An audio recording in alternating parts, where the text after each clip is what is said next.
Hello everyone, welcome to my channel. और हम 2024 MP SET का पेपर सॉल्व कर रहे थे और हमने 101 का तक कर लिया था।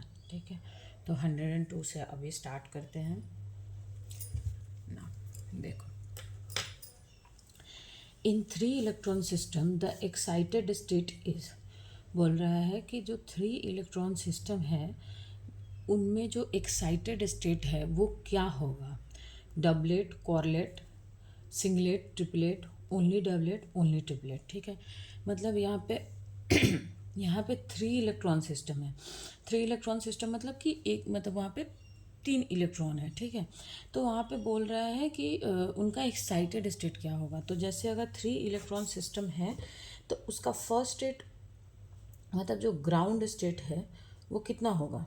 ग्राउंड स्टेट कैसे होगा? ग्राउंड स्टेट का मतलब हो गया ऐसा, क्योंकि जो इलेक्ट्रॉन है वो फर्मियॉन्स होते हैं। ठीक है, और जो और फर्मियॉन्स जो होते हैं वो पाउली एक्सक्लूजन प्रिंसिपल को फॉलो करते हैं। तो इसी वजह से जो इसका ग्राउंड स्टेट है वो ये होगा। लेकिन वो बोल रहा है एक्साइटेड स्टेट, तो एक्साइटेड स्टेट क्या होगा?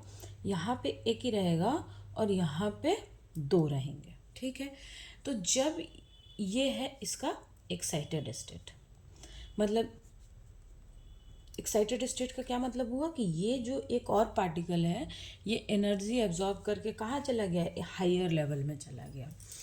तो ये इसका एक्साइटेड स्टेट है। तो यहाँ पे जब ये एक्साइटेड स्टेट में होगा तो इसका अरेंजमेंट जो है वो 2 तरीके से हो सकता है। या फर्स्ट क्या है कि ऑल जो है, ऑल मतलब जितने ये, जैसे ये 3 है ना, तो यहाँ पे तीनों ही क्या हो जाए? पैरेलल हो जाए। ठीक है, तीनों क्या हो जाए? पैरेलल हो जाए। पैरेलल होने का क्या मतलब है कि मतलब ये देखो, या तो ये इसमें चला जाए तो भी एक्साइटेड स्टेट है।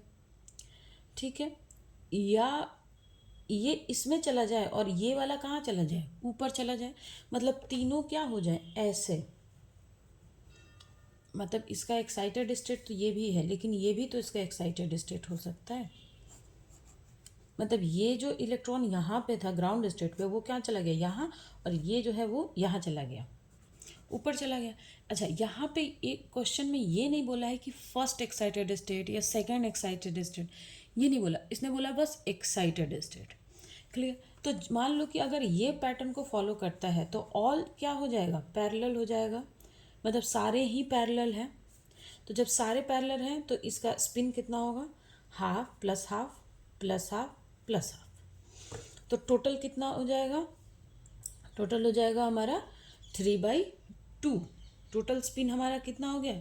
इसका हाफ, इसका हाफ, इसका हाफ, तो प्लस 3/2। तो इसका कौन सा ये स्टेट, मतलब जो कौन सा ये स्टेट होगा? तो 2s+1 होता है, तो ये हो जाएगा 2 × 3/2 + 1। ये कैंसिल हो गया, यानी 4, यानी कि क्वाड्रेट। ठीक है, इतना समझ में आया? मैं एक बार, अच्छा अभी पहले पूरा कंप्लीट करते हैं फिर बात करते हैं। ठीक है,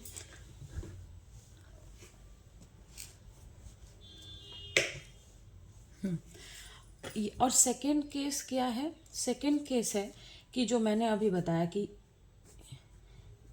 ये वाला जो इलेक्ट्रॉन है वो यहाँ चला जाए। ठीक है, तो ये कैसे है? ये ऐसे, ऐसे और फिर ऐसे।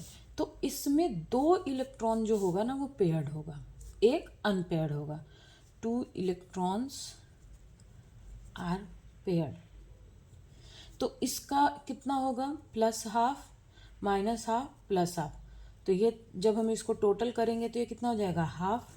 2s+1, तो 2 × ½ + 1, ये कैंसिल होके 2 हो जाएगा। ठीक है, तो यानी कि डबलेट। क्लियर? तो यहाँ पे देखो, ये क्वेश्चन में पूछ रहा था कि अगर 3 इलेक्ट्रॉन सिस्टम है, अगर हमारे पास 3 इलेक्ट्रॉन सिस्टम है तो इनमें से कौन सा स्टेट होगा? क्वेश्चन हमारा ये था। क्लियर? तो मैंने क्या बोला कि 3 इलेक्ट्रॉन सिस्टम है तो ये इसका ग्राउंड स्टेट होगा। अगर 3 इलेक्ट्रॉन सिस्टम है तो इसका ये ग्राउंड स्टेट ये होगा, क्योंकि जो फर्मियंस होते हैं वो पाउली एक्सक्लूजन प्रिंसिपल को फॉलो करते हैं और इलेक्ट्रॉन तो फर्मियन है, तो ग्राउंड स्टेट ये होगा। एक्साइटेड स्टेट में या तो मतलब ये वाला इलेक्ट्रॉन यहाँ चला जाए, केस ये एक हो सकता है, या ये यहाँ जाए और ये कहाँ चला जाए, यहाँ चला जाए, तो ये वाला केस सेकंड हो गया। अब इसमें सारे ही अनपेयर्ड हैं, कोई भी मतलब कोई भी इसमें पेयर्ड तो नहीं है, तो इसको हम क्या बोलेंगे कि सारे क्या हैं, पैरेलल हैं। लेकिन यहाँ पे दो ही मतलब दो पेयर्ड हैं, हाँ, जैसे ये और ये है, और लेकिन ये तो दूसरे मतलब जैसे ये और ये अप है, ये डाउन है, तो जब हम इसका निकालेंगे मतलब इसको जब हम कैलकुलेट करेंगे तो जो पैरेलल है, मतलब जैसे इसको मैंने केस 1 ले लिया है, तो जो पैरेलल है सारे, तो 3/2 हुआ और ये क्वाड्रेट हो गया, और इसके लिए डबलेट। तो इनमें से कौन सा हमारा ऑप्शन सही आ रहा है? हमारा ऑप्शन सही आ रहा है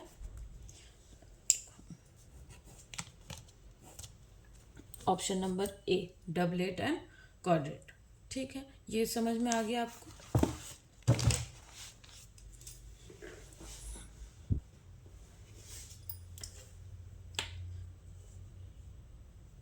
ओके, ना next question, n² p 3d, मतलब n² p से कहाँ जा रहा है, 3 स्क्वायर नहीं, ये n2 है, p 3 to d, ठीक है, मतलब n से 3d में जा रहा है। तो इसमें से पूछ रहा है हमें कौन सा सीरीज है, फंडामेंटल है, शार्प है, डिफ्यूज है, प्रिंसिपल है। ठीक है, तो ये देखो जो डिफ्यूज सीरीज होता है, हाँ, जब आपने पढ़ा होगा कि कौन सा सीरीज में कौन सा मतलब किसमें से किसमें जाता है, तो कौन सा सीरीज होता है, ये आपने पढ़ा होगा ना। तो देखो जो डिफ्यूज सीरीज होता है ना, डिफ्यूज सीरीज होता है वो ND से कहाँ जाता है, 3p तक, और n इज ग्रेटर देन 2 होता है। ये मैंने इम्पॉर्टेंट उसमें ये पढ़ाया, मतलब उसमें जो इम्पॉर्टेंट टॉपिक्स मैंने MP सेट के लिए बोला था, तो उसमें मैंने ये बोला था कि जो एक्सपेक्ट्रम वाले क्वेश्चन है ना, उसको भी अच्छे से पढ़ने के लिए, क्योंकि वहाँ से या तो ये जो आपका ये वाला जो सीरीज़ है मतलब फंडामेंटल, और ये हाँ एल्कलाइल एटम, या फिर आपका जो हाइड्रोजन एटम, मतलब इसके लिए भी जो आता है, तो मतलब इनमें से कोई एक क्वेश्चन तो ज़रूर आता है। ठीक है, तो आप एक स्पेक्ट्रम वाला जो टॉपिक है उसको आप अच्छे से पढ़ना। तो जो डिफ्यूज सीरीज होता है वो ND से कहाँ जाता है, 3p में जाता है, और n क्या होना चाहिए, ग्रेटर होना चाहिए 2 से, तो ये इसको सेटिस्फाई कर रहा है। ये n मतलब ये p से 3d दिखा रहा है, लेकिन एक्चुअल में वो d से p में जाता है।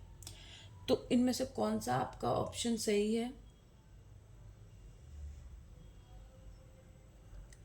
इनमें से है, इनमें कौन सा diffuse series? Okay, which of the following transition will give the most intense line? इनमें से कौन सा ट्रांजिशन जो है उसकी इंटेंसिटी सबसे ज़्यादा होगी, वो हमें यहाँ पे बताना है। क्लियर?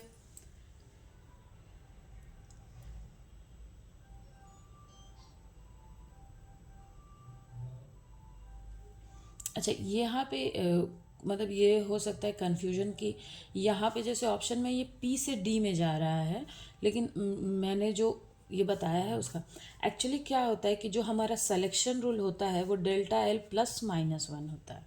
ठीक है, तो या तो वो P से D में जाए या फिर D से P में जाए, क्योंकि +-1 है ना। और दूसरा क्या होता है ΔN, ठीक है, ये क्या हो जाए, ये कोई इंटीजर हो जाए, एनी इंटीजर। जो अल्कलाइन एटम स्पेक्ट्रम का जो हमारा सिलेक्शन रूल होता है वो क्या होता है, ΔL जो है वो +-1 हो, और ΔN जो है वो कोई भी इंटीजर हो। तो +-1 का क्या मतलब है कि या तो वो, यहाँ पे मैं बोल देती हूँ, यहाँ पे P and D, तो या तो वो P से D में जाए या D से P में आए, इससे कोई फ़र्क नहीं पड़ने वाला है। ठीक है, तो यहाँ पे क्योंकि बस वो अपने सिलेक्शन रूल को फॉलो करे, इसीलिए यहाँ पे एक्चुअल डिफ्यूज सीरीज का यही होता है कि D से पी में जाना, लेकिन वो पी से भी डी में जा सकता है क्योंकि सिलेक्शन रूल हमारा +-1 है। तो इसीलिए यहाँ पे ये पी से डी में दिया हुआ है, और यहाँ पे n की जगह मतलब n3 4 यहाँ पे तो n ग्रेटर देन 2 होना चाहिए, तो 2 से तो ग्रेटर ही है, तो इनमें से कौन सा डिफ्यूज सीरीज है ये। क्लियर। अब ये क्वेश्चन देखते हैं। यहाँ पे देखो ये जो क्वेश्चन है ये आपने जो D1 D2 लाइन है उसके लिए भी पढ़ा होगा, है ना, कि कौन सा इनमें से P1 D1 स्ट्रॉन्गर होता है, D2 स्ट्रॉन्गर होता है उसके लिए। तो यहाँ पे कुछ मतलब ऑप्शन होता है, मैं उसको थोड़ा सा बता देती हूँ कि मतलब हम ये किस चीज़ से चेक करते हैं। ठीक है, जो सबसे स्ट्रॉन्गेस्ट लाइन होती है, स्ट्रॉन्गेस्ट लाइन मतलब जिसकी इंटेंसिटी सबसे ज़्यादा हो, मैक्सिमम इंटेंसिटी, वो किसकी होगी? वो चीज़ किसकी होती है जिसमें delta J and delta L की वैल्यू सेम हो।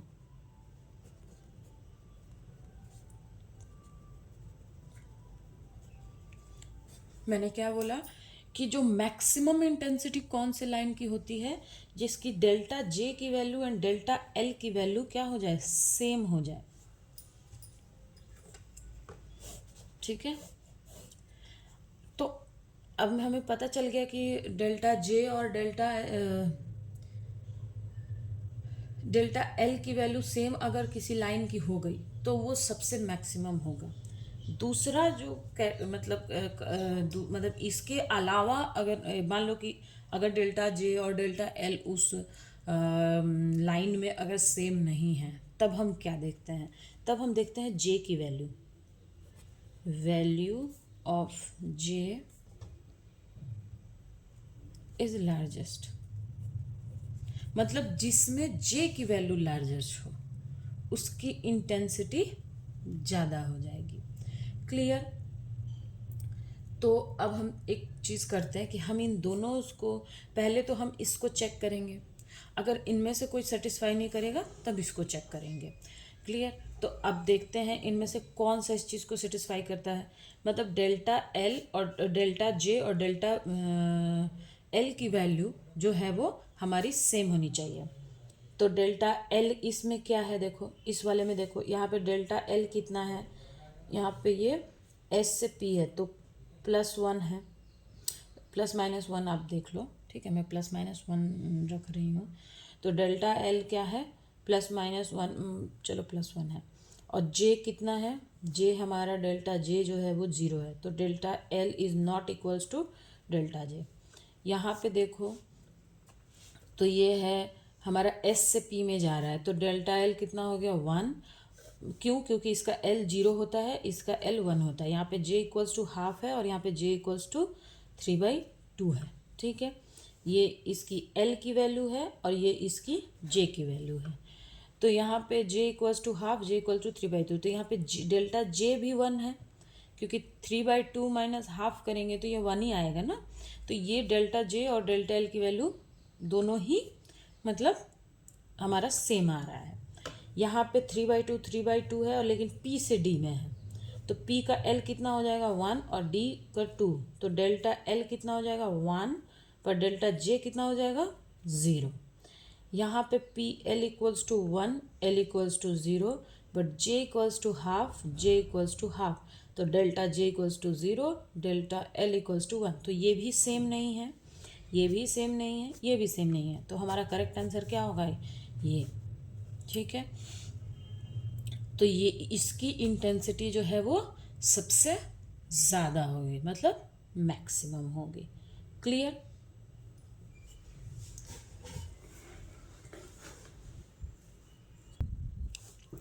अच्छा, ना when normal Zeeman effect is observed perpendicular to the applied magnetic field, the three line components are seen।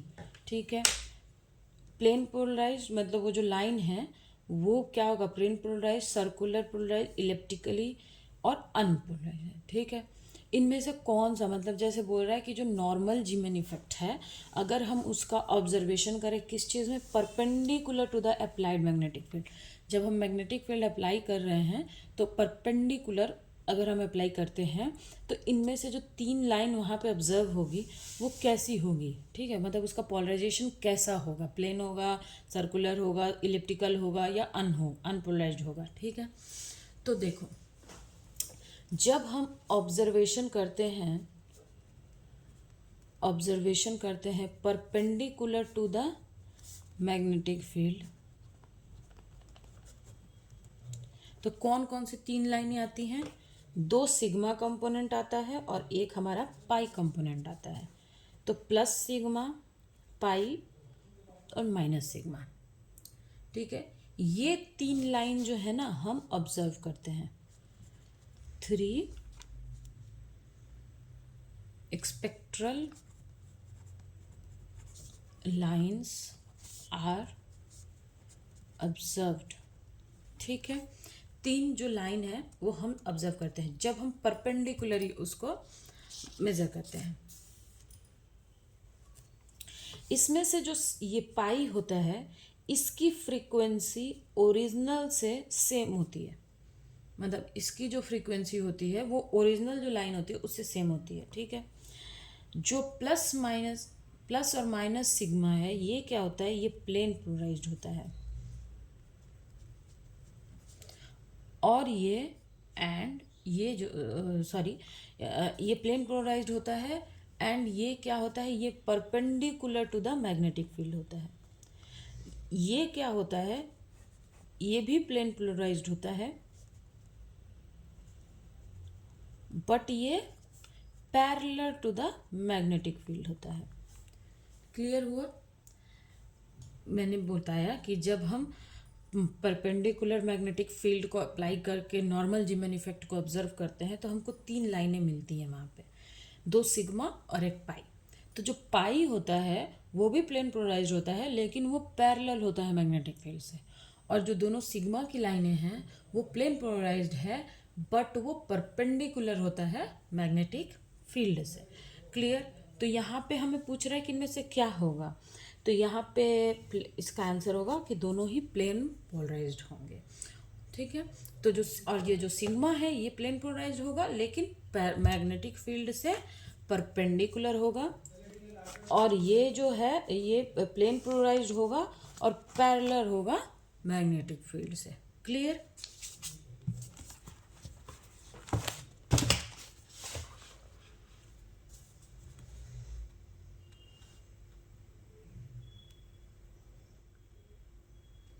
अच्छा, इसमें मैं एक और बता देती हूँ आपको कि जब ये तो ऑब्जर्वेशन हुआ जब हमने इसको परपेंडिकुलर मैग्नेटिक फील्ड रखा, लेकिन क्वेश्चन कभी ये भी पूछ सकता है कि पैरेलल अगर हम रखते हैं तो क्या होता है। तो अगर हम ये मैं यहाँ पे लिख देती हूँ, आप देखना, व्हेन ऑब्जर्वेशन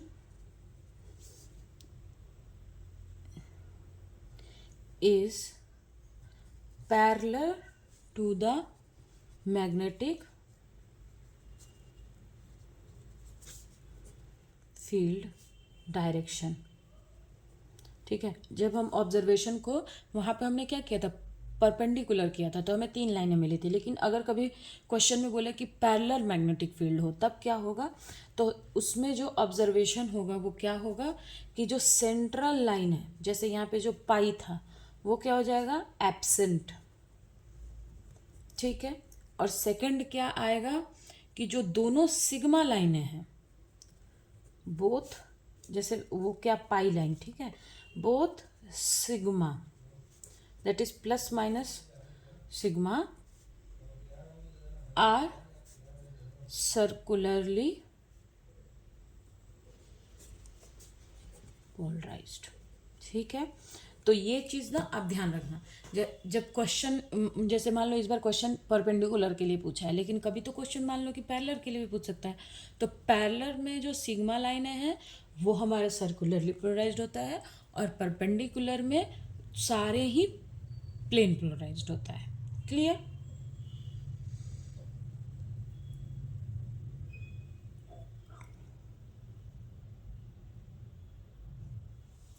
अच्छा, इसमें बोल रहा है क्वेश्चन नंबर 6 में देखो, और इसका ऑप्शन ए है, ठीक है, मैंने बता दिया। The sigma component of Stark effect is due to, ठीक है, इसमें से बोल रहा है कि स्टार्क इफेक्ट के लिए सिग्मा की वैल्यू जो है वो क्यों आती है। ठीक है, तो देखो स्टार्क इफेक्ट का जो बात है उसमें एक चीज़ मैं आपको बता देती हूँ कि जब स्टार्क इफेक्ट को हम वीक फील्ड में रखते हैं, Stark effect in weak field, तो ये किसके जैसा बिहेव करता है, इसका जो सिलेक्शन रूल होता है वो सेम होता है जीमान इफेक्ट के।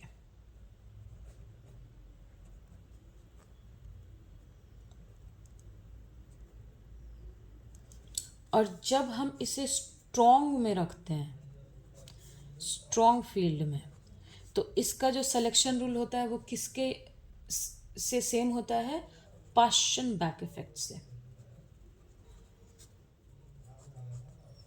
ठीक है, जब स्टार्क इफेक्ट को हम वीक फील्ड में रखते हैं तो इसका जो सिलेक्शन रूल होता है वो सेम होता है जीमन इफेक्ट के, और जब हम स्ट्रॉन्ग फील्ड की बात करते हैं तो इसका जो सिलेक्शन रूल होता है वो किसके इक्वल होता है, वो सेम होता है पाश्चन बैक इफेक्ट से। ठीक है, तो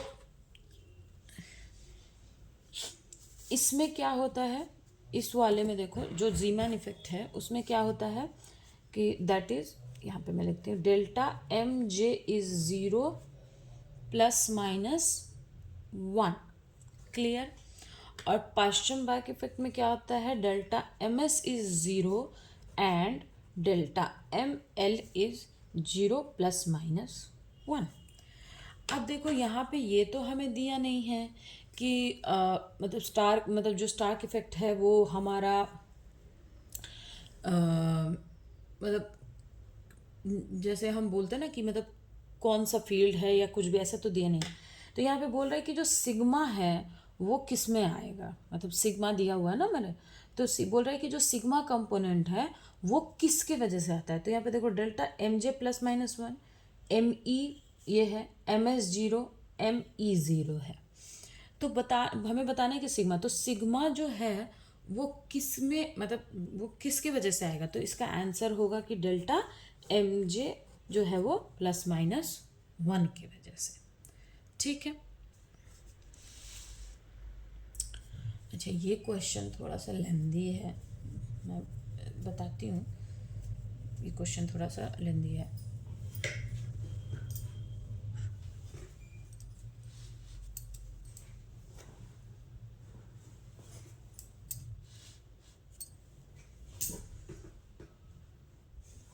क्लियर, मैं फिर से बता देती हूँ कि जो स्टार्क इफेक्ट है वो जब वीक फील्ड में रहता है तो जीमान इफेक्ट जो है वो उसके सिलेक्शन रूल को फॉलो करता है, लेकिन जब वो स्ट्रॉन्ग फील्ड में रहता है तो वो पाश्चन बैक इफेक्ट को फॉलो करता है। और इसका सिलेक्शन रूल ये होता है और इसका सिलेक्शन रूल ये होता है। तो इसमें बोल रहा है कि जो सिग्मा कंपोनेंट है स्टार्क इफेक्ट का वो किसके वजह से आता है, तो वो डेल्टा एम जे ±1 की वजह से आता है। क्लियर है, क्योंकि जीमान इफेक्ट में जो सिग्मा है वो इसी की वजह से आता है ना, है ना।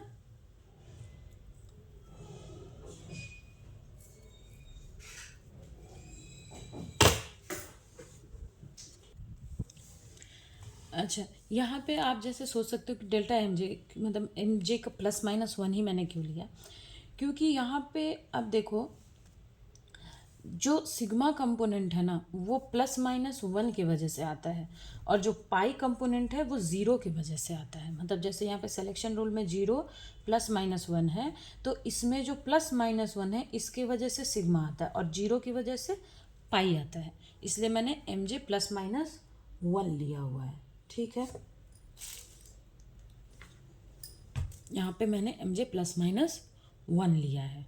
क्लियर, तो ये आपको क्लियर हो गया कि मैंने एम जे +-1 क्यों लिया है, क्योंकि इसमें प्लस की वजह से सिग्मा आता है और यहाँ पे बात भी वो सिग्मा की कर रहे हैं। क्लियर है, तो अच्छा यहाँ पे डेल्टा एम एल के बारे में नहीं दिया हुआ है। ठीक है, नहीं तो क्योंकि यहाँ पे अब हमें तो यहाँ पे ये भी नहीं दिया हुआ है कि वो स्ट्रॉन्ग है या वीक है, लेकिन यहाँ पे एम जे +-1 होगा।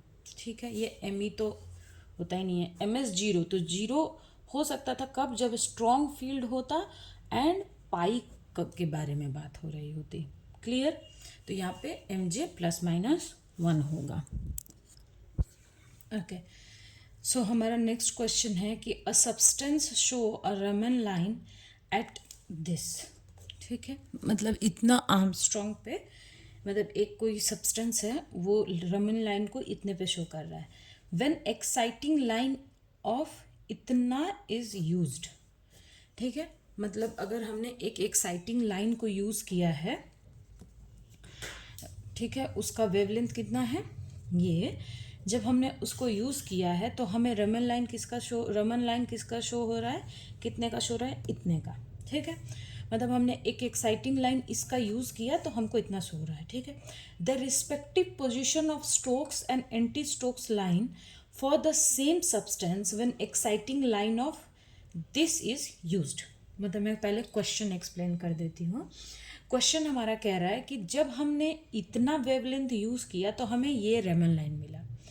तो अगर हम इतना वेवलेंथ यूज़ करते हैं, हाँ, जैसे 4358 एमस्ट्रॉन्ग का वेवलेंथ हमने जब यूज़ किया तो हमें एक्साइटिंग लाइन, मतलब का एक्साइटिंग लाइन हमने यूज़ किया तो हमको 4567 आर्मस्ट्रॉन्ग का रेमन लाइन मिला किसी एक सब्सटेंस के लिए। तो उस सेम सब्सटेंस में जब हम एक्साइटिंग लाइन 4047 आर्मस्ट्रॉन्ग यूज़ करेंगे तो हमारा पोजीशन ऑफ, मतलब एंटी स्टॉक एंड स्टॉक्स का पोजीशन क्या होगा, स्टॉक लाइन और एंटी स्टॉक लाइन का पोजीशन क्या होगा, वो हमें बताना है। ठीक है, तो यहाँ पे ये ऑप्शन दिया हुआ है, इसको सॉल्व करते हैं।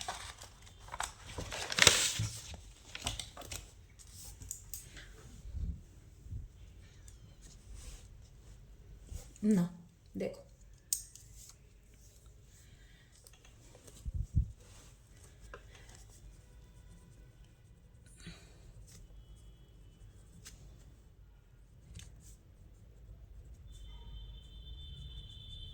रेमन लाइन कितना है, एट इतना। ठीक है, एक कब, when, sorry, Raman line is this when exciting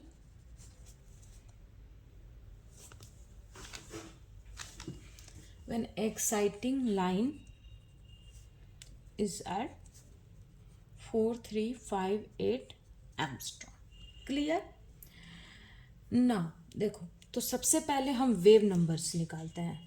तो wave number of exciting line, तो दैट इज, इसको ऐसे बोलो 1 वेवलेंथ। अच्छा, वेवलेंथ यहाँ आर्मस्ट्रॉन्ग में है तो हम इसको पहले मीटर में कन्वर्ट करेंगे। तो हमको पता है कि 1 आर्मस्ट्रॉन्ग इक्वल्स टू कितना होता है, 10⁻⁻10 मीटर। तो ये हो जाएगा, वेव नंबर निकाल रहे हैं, ये वेवलेंथ दी हुई है एक्साइटिंग लाइन की, हम उसका वेव नंबर निकाल रहे हैं। तो ये हो जाएगा 4358 इंटू 10⁻⁻10 मीटर। तो जब हम इसको कैलकुलेट करेंगे, आप इसे कैलकुलेटर में मतलब वहाँ एग्ज़ाम में तो कैलकुलेटर नहीं होगा, लेकिन आप, ठीक है, तो मैं यहाँ पे कैलकुलेटर में कैलकुलेट करके यहाँ पे लिख देती हूँ। ठीक है, इतना होगा। Now wave number of Raman line बोल दीजिए, तो 1/467 इंटू 10⁻⁻10 मीटर, तो दैट इज इक्वल्स टू हो गया 2.18 इंटू 10⁻10 मीटर। सॉरी, ये ऊपर जाएगा ना तो ये 6 होगा, ये भी, ये +6 होगा, इसलिए मैंने 10 लिख दिया था, गलत लिखा था। और ये मीटर इन्वर्स होगा, ये भी मीटर इन्वर्स होगा। सॉरी, तो हम निकालेंगे कि फर्स्ट शिफ्ट,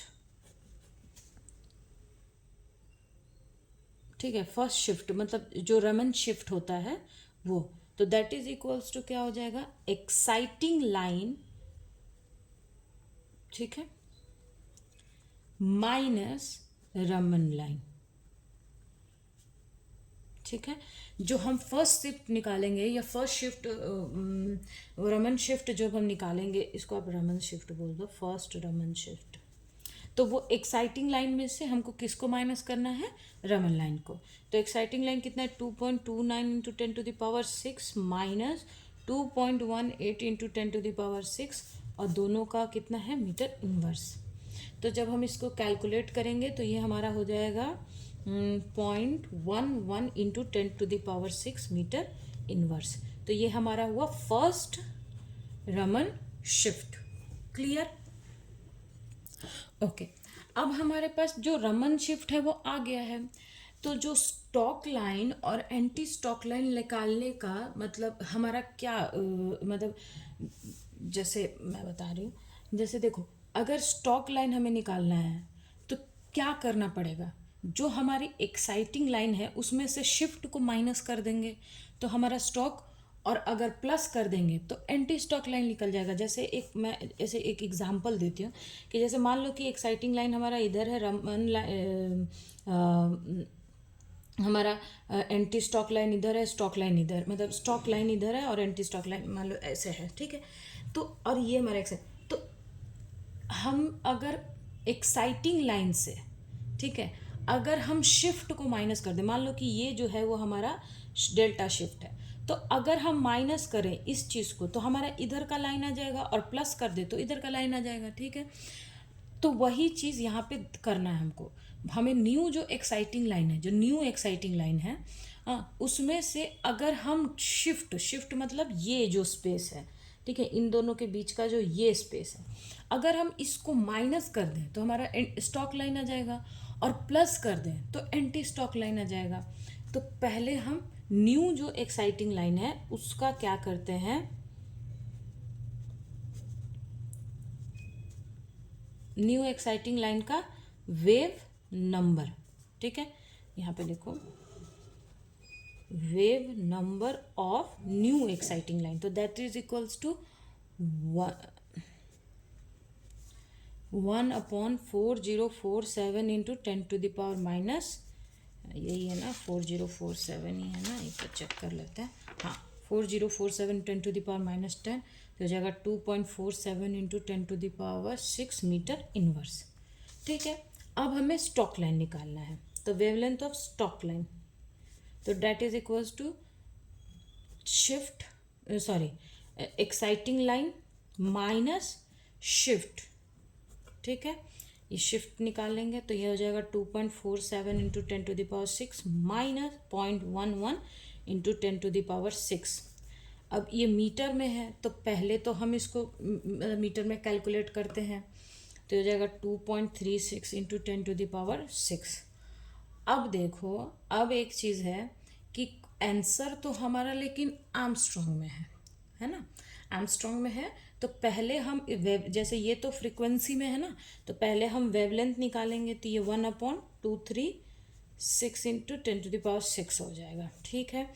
और इसको जब हम कैलकुलेट करेंगे तो ये हो जाएगा 0.4226 इंटू 10⁻⁻6। लेकिन ये किस में है, ये तो मीटर में है, तो हम इसको किस में कैलकुलेट करेंगे, स्टॉक लाइन में, सॉरी आर्मस्ट्रॉन्ग में। क्यों? क्योंकि हमारा जो ऑप्शन है वो आर्मस्ट्रॉन्ग में, तो आर्मस्ट्रॉन्ग में करने के लिए हम क्या करेंगे, यहाँ पे मल्टीप्लाई बाई 10⁻10 से, ठीक है। तो ये हो जाएगा 4226 इंटू, इसमें 10⁻10 से करो तो ये 10⁻4 हो गया आर्मस्ट्रॉन्ग, तो ये हो जाएगा इसमें 4, तो 1 2 3 4, तो 226 आर्मस्ट्रॉन्ग, ठीक है। ये वेवलेंथ है किस चीज़ का, स्टॉक्स लाइन का। अब एंटी स्टॉक लाइन के लिए देखो, एक्साइटिंग से किस में क्या करना है, प्लस शिफ्ट। तो एक्साइटिंग में 2.47 इंटू 10⁻6 प्लस 0.11 इंटू 10⁻6 मीटर इनवर्स। अब इसको जब आएगा तो ये हो जाएगा 2.38 इंटू 10⁻6, ये 1 कर लेंगे क्योंकि हमें तो वेवलेंथ में निकालना है एंटी स्टॉक। 2.38 इंटू 10⁻6, तो ये हो जाएगा हमारा 3.3882 इंटू 10⁻6। तो जब हम इसको सॉल्व करेंगे, मतलब आर्मस्ट्रॉन्ग में कन्वर्ट करेंगे, तो ये हो जाएगा 3882 आर्मस्ट्रॉन्ग। क्लियर? तो हमारा जो तो हमारा जो स्टॉक लाइन आया वो कितना आया 4226 आर्मस्ट्रॉन्ग और एंटी स्टॉक आया 3882 आर्मस्ट्रॉन्ग। अब देखते हैं कौन सा ऑप्शन सेटिस्फाई करता है। तो 4226.58 882, तो हमारा ऑप्शन ए ही सेटिस्फाई कर रहा है। क्लियर। तो यहाँ पे हमारा ऑप्शन ए जो है वो करेक्ट है। ठीक है। अब मैं एक बार और इस चीज़ को एक्सप्लेन कर देती हूँ। क्वेश्चन में हमें दिया हुआ था, ठीक है, कि ओके, सो मैं बता रही थी, मतलब ये क्वेश्चन को मैं फिर से एक्सप्लेन कर देती हूँ कि रमन लाइन जो है वो इस वेवलेंथ पे है। कब? जब उसकी एक्साइटिंग लाइन जो है वो इस वेवलेंथ पे है। तो वेव नंबर पहले हम क्या करेंगे कि सबसे पहले हमें, मतलब स्टॉक और एंटी स्टॉक निकालने के लिए सबसे पहले हमें, तो जो वेव नंबर है वो एक्साइटिंग लाइन का, वो हमारा मतलब वेव नंबर है। तो यहाँ से हम पहले सबसे पहले क्या करेंगे कि उसको वेव नंबर निकालेंगे एक्साइटिंग लाइन का। ठीक है। तो यहाँ पे वेव मतलब जो आर्म्स मतलब हम पहले इसको मीटर में कन्वर्ट करेंगे। तो 1 आर्मस्ट्रॉन्ग इक्वल्स टू इतना मीटर होता है। ठीक है।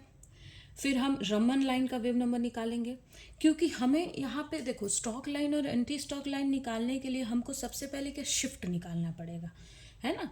तभी तो शिफ्ट में ऐड और सब्ट्रैक्ट करेंगे कि मतलब जैसे मैंने क्या बताया था कि जैसे ये एक लाइन है, ये हमारा सेंट्रल लाइन है, एक्साइटिंग लाइन आप इसको बोल दो, और इधर हमारा स्टॉक लाइन है, इधर हमारा एंटी स्टॉक लाइन है। तो जब हम इसमें से डेल्टा मतलब इसका जो स्पेस है, मतलब जैसे यहाँ पे इन दोनों के बीच का ये जो हम डिस्टेंस निकालेंगे तभी तो हम स्टॉक और एंटी स्टॉक लाइन निकाल सकते हैं, है ना। तो जो शिफ्ट है वो हमें निकालने के लिए पहले वेव नंबर एक्साइटिंग लाइन और wave number of Raman line निकालना था। शिफ्ट निकाल लिया हमने। फिर न्यू एक्साइटिंग लाइन में क्या करेंगे, निकालेंगे, और उसमें हम क्या करेंगे, स्टॉक लाइन निकालने के लिए शिफ्ट को माइनस और एंटी स्टॉक निकालने के लिए शिफ्ट को हम प्लस कर देंगे। क्लियर। आप एक बार ठीक से ये देख लो, और मतलब मैंने बता दिया कि हम यहाँ पे शिफ्ट क्यों निकाल रहे हैं। ठीक है। ओके ना, ये क्वेश्चन हमारा हो गया ना। क्वेश्चन नंबर हमारा 108। क्लियर ना। Question number 8, the branches corresponding to delta J -1 and delta J +1, मतलब डेल्टा जे क्या है +-1 in rotational vibrational spectrum are known as dash and dash branches respectively. मतलब रोटेशनल वाइब्रेशनल स्पेक्ट्रम में जो delta मतलब delta जे plus है और जो डेल्टा जे माइनस है वो क्या क्या रहता है, तो मैं बता देती हूँ। देखो डेल्टा जे अगर हमारा +-1 है तो ये होता है पी ब्रांच। क्लियर। और डेल्टा जे अगर हमारा 0 है तो उसको हम बोलते हैं क्यू ब्रांच।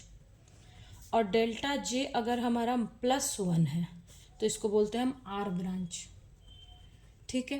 तो इसमें हमें प्लस और माइनस के लिए पूछ रहा है, तो प्लस के लिए आर हो गया और माइनस के लिए पी हो गया, मतलब पी एंड आर। तो किस में हमारा P and R, option number C. Clear. Now rotational analysis of one band system is given by this. ठीक है। रोटेशनल एनालिसिस ऑफ दिया हुआ है, the position of the band head will lie dash branch and band is degraded. ठीक है।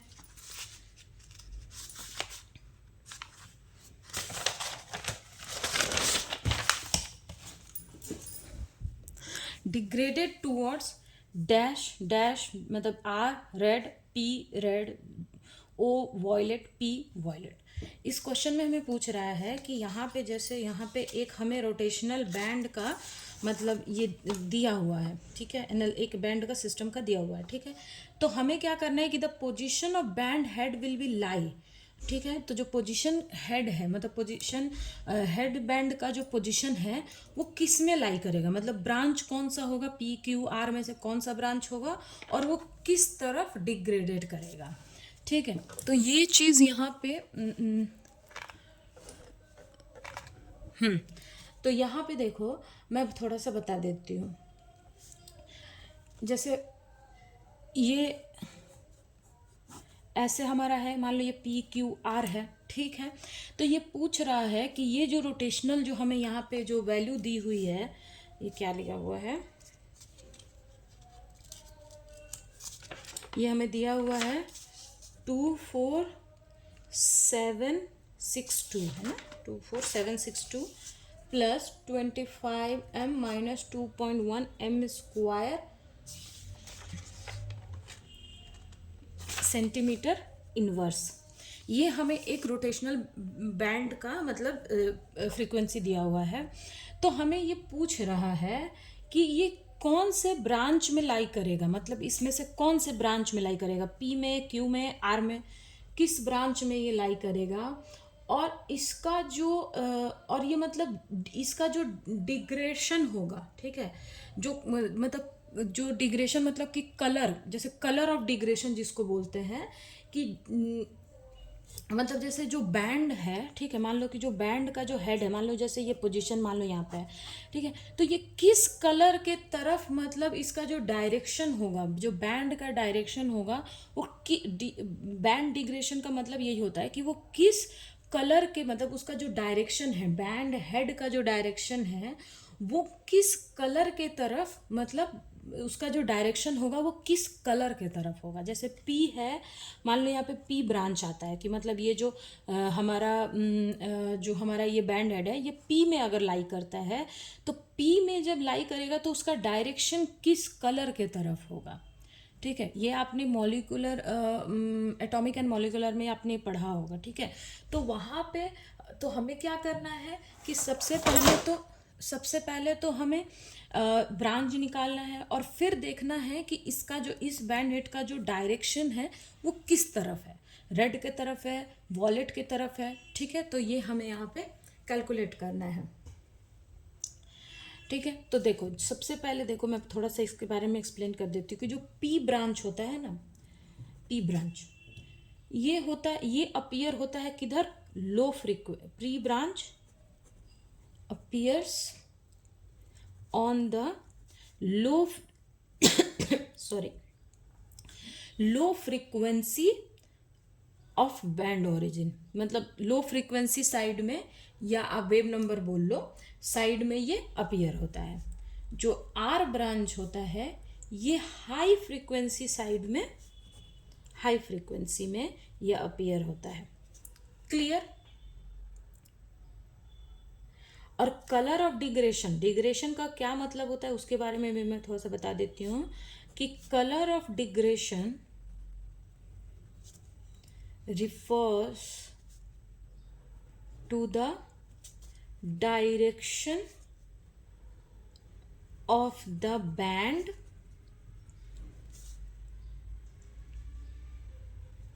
shaded away from the band head, clear. ये भी हो गया कि कलर ऑफ डिग्रेशन का क्या मतलब है। अच्छा अब देखो इसमें दो तरह का दो कलर होते हैं, एक रेड होता है, रेड डिग्रेडेड, दूसरा होता है हमारा वॉयलेट डिग्रेडेड।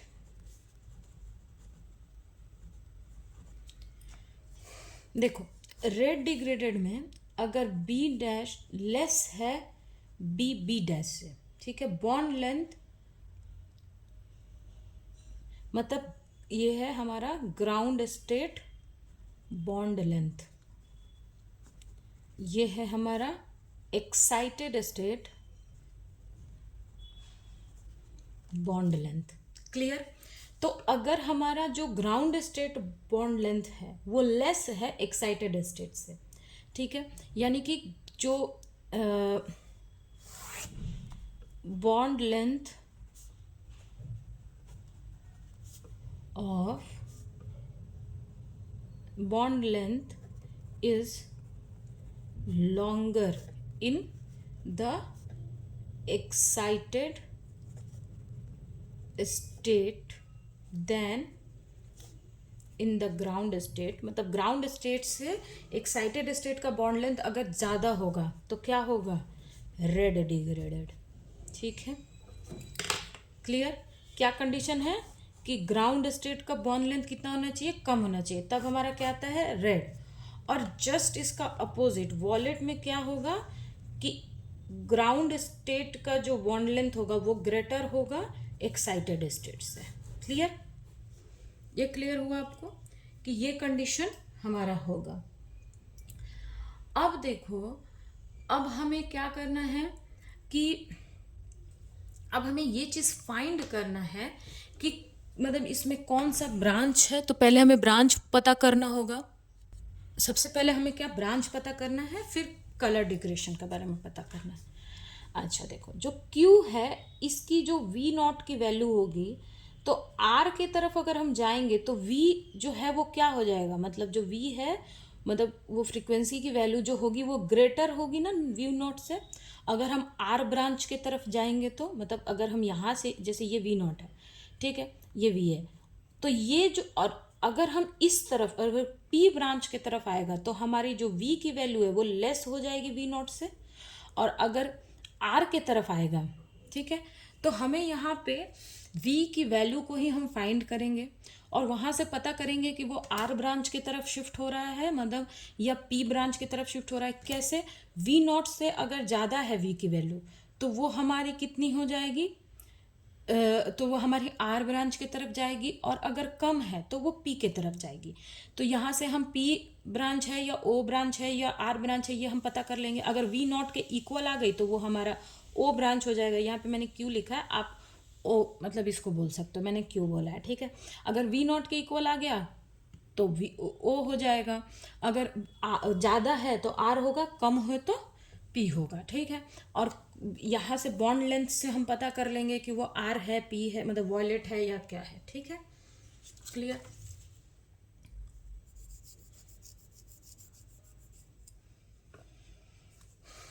ओके, नाउ शुरू करते हैं। तो देखो, जो स्टैंडर्ड इक्वेशन हमें गिवन है वो कितना है, 24762। आपको दिख रहा है ना, 762 plus 25m minus 2.1m square centimetre inverse. Clear? तो यहाँ पे वी नॉट की वैल्यू कितनी हो जाएगी, ये हो जाएगी 2462। ये बॉन्ड लेंथ है ग्राउंड स्टेट का, तो ये हो जाएगा 25, सॉरी,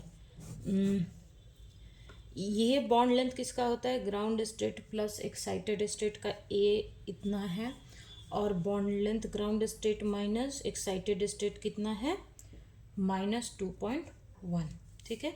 ये किस चीज़ की वैल्यू है, ये ground state plus excited state, और ये ground state minus excited state, ठीक है। दोनों को अब इसको हम सॉल्व करेंगे। तो यहाँ से हमें पहले बॉन्ड लेंथ निकालना पड़ेगा, क्योंकि देखना पड़ेगा ना कि बी ग्रेटर है कि बी नॉट। तो सबसे पहले यहाँ पे बी और मतलब बी डैश और बी डबल डैश, मतलब एक्साइटेड स्टेट और ग्राउंड स्टेट का हमें वेवलेंथ, हमें यहाँ पे दो काम करना है। पहला काम क्या करना है, पहला हमें ये निकालना है कि जो ग्राउंड स्टेट है, हाँ, कि बॉन्ड लेंथ और एक्साइटेड स्टेट की बॉन्ड लेंथ में कौन बड़ा कौन छोटा है, क्योंकि हम वो अगर निकाल लेंगे तो हमें कलर का पता चल जाएगा। उसके बाद हमें ये V और V निकालना है, ताकि उसे हम V नॉट से कंपेयर करके हम बता सके कि वो R ब्रांच में है, P ब्रांच में है या Q ब्रांच में है। तो यहाँ पे हम बॉन्ड लेंथ पहले निकालते हैं। तो देखो, ये तो इससे कैंसिल हो गया, तो ये 2B नॉट इक्वल्स टू, हम इसको ऐड कर रहे हैं, ठीक है। तो ये 2B नॉट इसको ऐड करो तो ये हो जाएगा हमारा 9 और ये 4,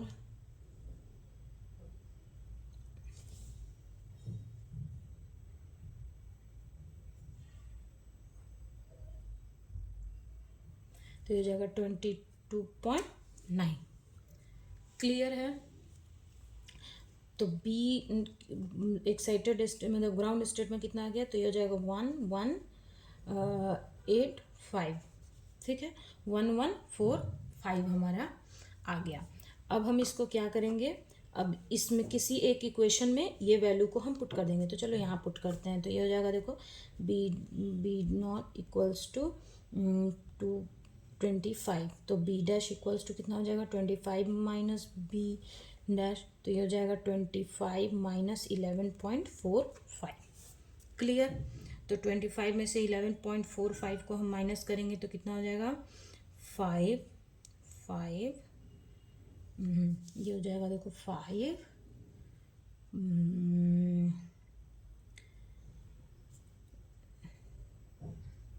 ये भी हो जाएगा 5 और ये हो जाएगा हमारा 3 और ये 1, 13.55। तो यहाँ पे देखो कौन छोटा है, तो यहाँ पे हम क्या निकाल पा रहे हैं कि जो बी नॉट है, यहाँ पे मैं लिख देती हूँ, देखो कि यहाँ से हमें क्या निकला, ये बी डैश की वैल्यू है, ये बी डबल डैश की वैल्यू है। तो जो हमारी बी डबल डैश है वो ग्रेटर है किससे, बी नॉट से। तो देखो यहाँ पे मैंने क्या बोला था कि अगर बी डैश छोटा है तो रेड आएगा, तो यहाँ पे हमें कौन सा कलर मिल गया, रेड। ठीक है, कलर तो हमें यहाँ पे पता चल गया। अब हम निकालते हैं कि उसकी फ्रीक्वेंसी, मतलब उसका कौन सा वो ब्रांच में है। ठीक है, कलर तो हमें पता चल गया ना, यहाँ पे मैंने निकाला ना कि यहाँ पे कलर हमारा कितना आ रहा है, रेड आ रहा है। ठीक है,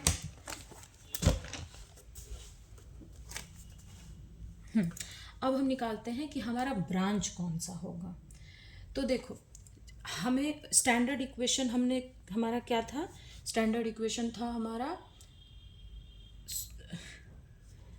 अच्छा मैंने एक चीज़ यहाँ पे आपको नहीं बताया ना कि स्टैंडर्ड इक्वेशन एक्चुअली में होता क्या है, मैं बता देती हूँ कि स्टैंडर्ड इक्वेशन जो होता है वो होता है v इक्वल्स टू, ये आपको दिख रहा है ना,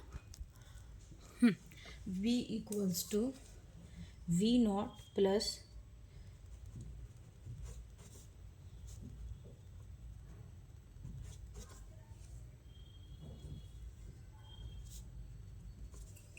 ये होता है हमारा स्टैंडर्ड इक्वेशन। ठीक है, इससे ही मैंने इसको, आप इक्वेशन 1 बोल दो, इससे मैंने इसको कंपेयर किया, तो कंपेयर करके मैंने यहाँ पे लिखा है। ठीक है, तो comparing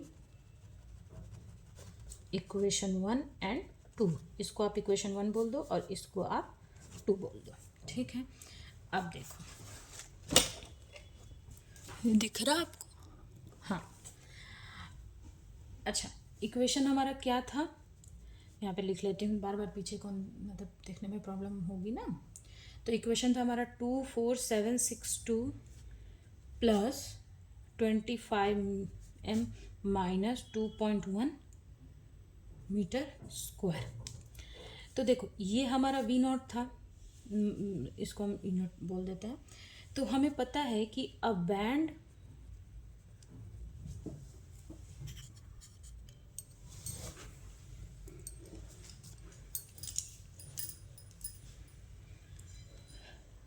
band head is formed when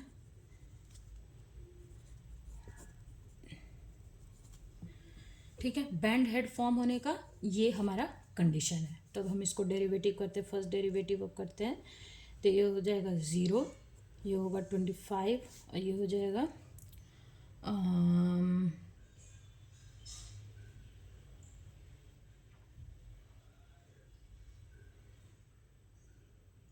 हम यहाँ से इक्वेशन को फाइंड करते हैं। अच्छा, लेकिन हमें तो यहाँ पे v की वैल्यू फाइंड करने के लिए m को फाइंड करना पड़ेगा कि m की वैल्यू क्या है। ठीक है, तो यहाँ से फाइंड कर देखते हैं, यहाँ से फाइंड होता है या स्टैंडर्ड इक्वेशन से करना पड़ेगा। तो ये हो जाएगा हमारा 4.2m।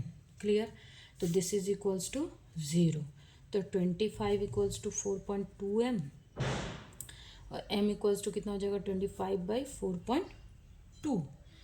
तो 25/4.2 करेंगे तो इसकी वैल्यू हमारी कितनी आ जाएगी,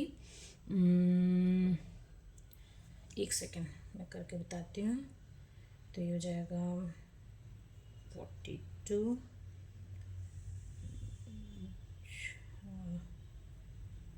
25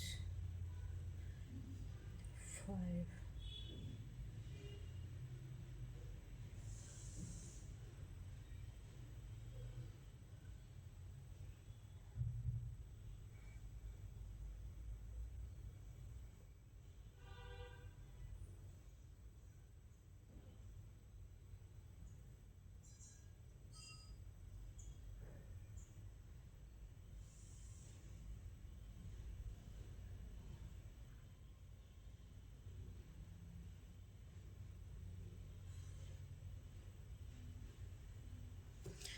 ये अप्रॉक्सीमेटली आपका 5.95 के लिए आ रहा है, लेकिन ये बहुत ही मतलब कैलकुलेशन बहुत लेंदी हो जाएगा, तो मैं इसको अप्रॉक्सीमेटली 6 के आसपास ले लेती हूँ। है भी ये 6, तो मतलब इसकी जगह मैं 6 ले लेती हूँ। अब इसकी वैल्यू को हम यहाँ पे पुट करेंगे, तो ये हो जाएगा हमारा 24762 प्लस 25 इंटू 6 माइनस 2.1 इंटू 6 का स्क्वायर, तो हो जाएगा 2.462 प्लस 130 और ये 2.1 इंटू 36। क्लियर? तो ये हमारा हो जाएगा 24762 प्लस 130 और ये हमारा 75.6 हो जाएगा। ये 130 हो रहा है ना, 150 हो रहा है, सॉरी मैंने 130 गलती से लिख दिया था।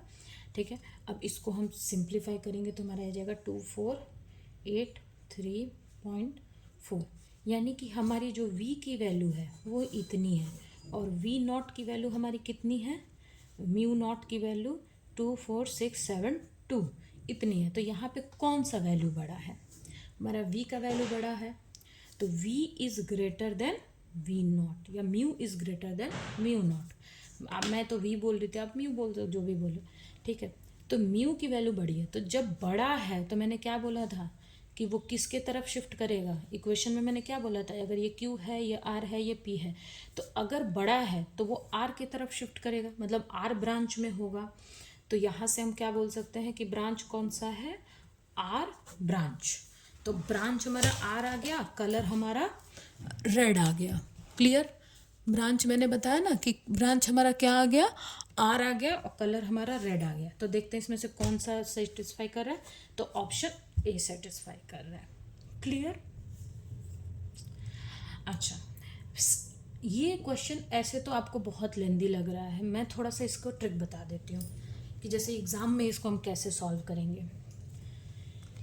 यहाँ पे क्या है, आर रेड है, पी रेड है, ओ जो है वॉयलेट है, पी वॉयलेट है। तो पहले हम क्या करेंगे ना कि पहले हम ब्रांच निकाल लेंगे। ठीक है, तो ब्रांच अगर हम निकाल लेते हैं तो ब्रांच में मान लो कि हमारा पी आ जाए या क्यू आ जाए, मान लो कि हमारा ब्रांच हमने निकाला और ब्रांच हमारा आर आ गया, तो यहाँ पे ऑप्शन में और कहीं आर तो है नहीं, है ना। मैंने क्या बोला कि पहले हम क्या करेंगे कि ब्रांच निकाल लेंगे। अगर हम ब्रांच आर आ गया तो आर में, तो यहाँ पे ऑप्शन में और कहीं तो आर है नहीं, तो हम डायरेक्ट ऑप्शन ए को टिक कर देंगे, कलर निकालने की हमको ज़रूरत नहीं है। अगर हमने ब्रांच निकाला और हमारा ओ आ गया तो भी ओ तो और कहीं नहीं है, तो हम ओ को टिक कर देंगे, ब्रांच आर निकालने की ज़रूरत नहीं है। लेकिन अगर हमने ब्रांच निकाला और पी आ गया, तो पी में रेड भी और वॉलेट भी है, तब आपको कलर निकालना पड़ेगा। तो एग्ज़ाम में ना क्या होता है, क्योंकि हमारे पास टाइम तो बहुत कम होता है, तो हम इसी तरीके से पहले हम ऑप्शन को देखते हैं, तब अपने क्वेश्चन को सॉल्व करना शुरू करते हैं। ये तो मैंने डिटेल में इसलिए कराया ताकि आपको पता चले कि ये कैसे निकालते हैं या इसका सोल्यूशन कैसे होता है। लेकिन एग्ज़ाम में हमको क्या करना है कि पहले हमने जैसे ऑप्शन देख लिया, ठीक है, हमने क्या किया, पहले ब्रांच निकाल लिया। क्यों हम पहले ब्रांच निकालेंगे, क्योंकि अगर हमें ब्रांच मान लो कि आर और ओ आ जाता है तो कहीं और तो आर और ओ है नहीं, तो हमें कलर निकालने की ज़रूरत ही नहीं पड़ेगी। अगर आर निकाला हमने, ब्रांच आर आ गया, आर कहीं और है नहीं, तो आर रेड हो जाएगा। क्लियर? तो एग्ज़ाम में इस ट्रिक से अगर आप क्वेश्चन करोगे ना तो आपका टाइम भी सेव होता है। ठीक है, तो क्योंकि वहाँ पे भाई हमें मतलब 1-2 घंटे में आपको पूरे 100 क्वेश्चन करने होते हैं, तो इतना टाइम थोड़ी होता हमारा। और दूसरा सबसे इम्पोर्टेंट है कि कैलकुलेटर अलाउ नहीं है, ये भी एक बहुत बड़ी बात है कि कैलकुलेटर अलाउ नहीं है वहाँ पे। क्लियर? ना हमारा नेक्स्ट क्वेश्चन है कि the wavelength of emission is इतना and the coefficient of spontaneous emission is this. The value of coefficient of stimulated emission is given by. हमको यहाँ पे स्टिमुलेटेड एमिशन निकालना है, मतलब बस हमें यहाँ पे फॉर्मूला पता होना चाहिए। ठीक है, फॉर्मूला अगर हमें पता है तो हम आराम से ये क्वेश्चन कर लेंगे। तो देखो, कोफिशिएंट ऑफ स्टिमुलेटेड एमिशन कितना होता है, B21 is equals to lambda cube 8πh A21। ठीक है। स्पॉन्टेनियस एमिशन का कितना दिया हुआ है दिस। तो यहाँ पे हमें लेमडा की वैल्यू कितनी दी हुई है 600 मतलब 6000 आर्मस्ट्रॉन्ग। क्लियर। एच की वैल्यू हमें पता ही होती है 6.6 इंटू 10⁻34 एम ये जी मीटर इनवर्स। A21 की वैल्यू हमें कितनी दी हुई है 10⁻6 सेकेंड इनवर्स। क्लियर। अब यहाँ से हम निकालेंगे तो बस कुछ नहीं करना, वैल्यू पुट कर देनी है। तो ये जाएगा 6000 का क्यूब 8π3.14 इंटू 6.626 इंटू 10⁻34 और 821 का 10⁻6। अच्छा, मैंने आपको बोला था कि इस टाइप का जब क्वेश्चन हो तो सबसे पहले हम किसको सॉल्व करते हैं, पावर को सॉल्व करते हैं। क्योंकि बहुत बार क्या होता है ना कि पावर ऑप्शन में बहुत डिफरेंट दिया रहता है। यहाँ पे जैसे 10⁻19 है, 18 है, 19 है, 19 है। अब यहाँ पे एक प्रॉब्लम हो गई क्या, क्योंकि सब जगह पावर क्या है अप्रॉक्सीमेटली सेम ही है, तो पावर सॉल्व करने से नहीं होगा। तो देखो इसका पहले ऐसे सॉल्व कर लो। तो 6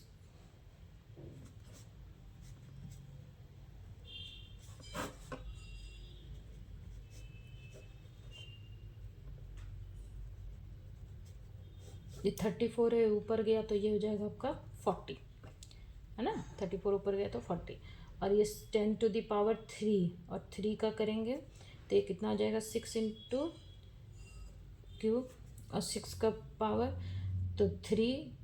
ठीक है। और 3 का पावर तो 10⁻9। Clear.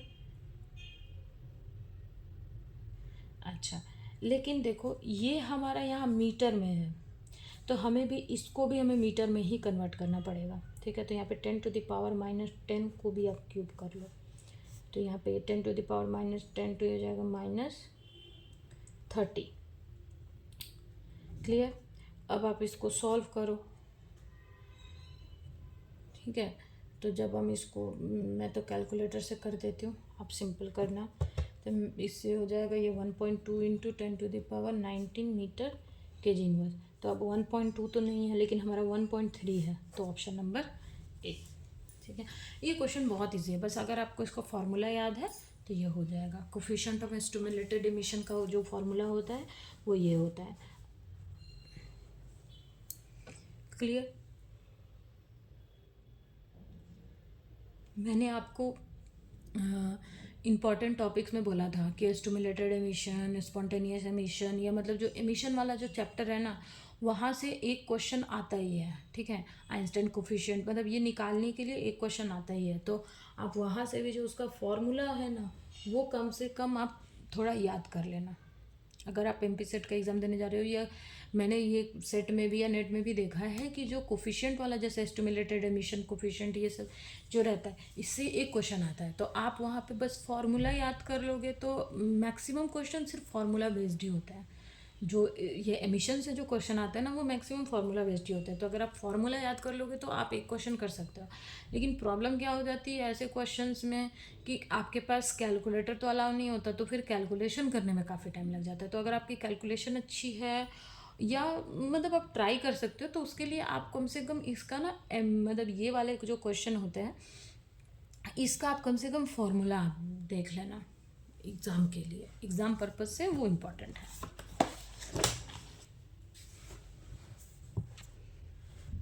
Okay, now next in BBC lattice packing fraction is, ये तो बहुत आसान है, ये तो 6.1। ठीक। Now correct statement of Bragg's law condition are 2D sin theta n lambda delta के 0 2 के जी। ठीक है।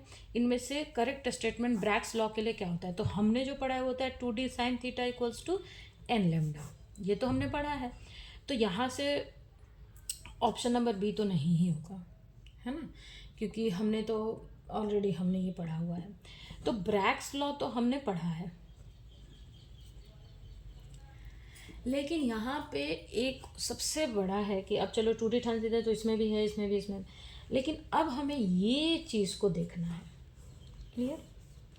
ये जो पोर्शन है ना लॉ कंडीशन का जो ये प्रोसेस है, इसको हमें देखना है कि इसमें से कौन सा ऑप्शन सेटिस्फाई कर रहा है, क्योंकि 2d sine theta n lambda तो ब्रैग्स लॉ तो है ही, लेकिन अब यहाँ पे कंडीशन की बात कर रहा है, ठीक है।